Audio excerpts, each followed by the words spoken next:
This case is especially interesting because of the short interval of time between the application of this law of assumption and its visible manifestation. A very prominent woman came to me in deep concern. She maintained a lovely city apartment and a large country home, but because the many demands made upon her were greater than her modest income, it was absolutely essential that she rent her apartment if she and her family were to spend the summer at their country home. In previous years, the apartment had been rented without difficulty early in the spring, but the day she came to me, the rental season for summer sublets was over. The apartment had been in the hands of the best real estate agents for months, but no one had been interested even in coming to see it. When she had described her predicament, I explained how the law of assumption could be brought to bear on solving her problem. I suggested that, by imagining the apartment had been rented by a person desiring immediate occupancy,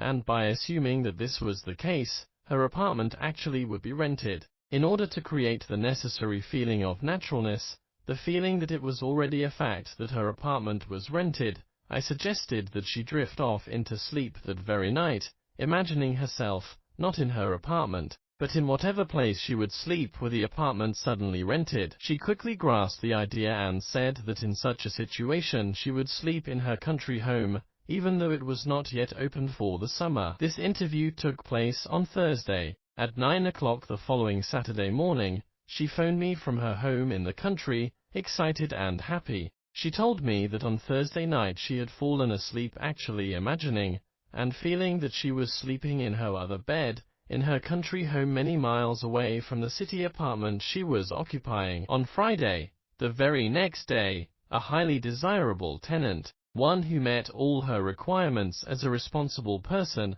not only rented the apartment, but rented it on the condition that he could move in that very day.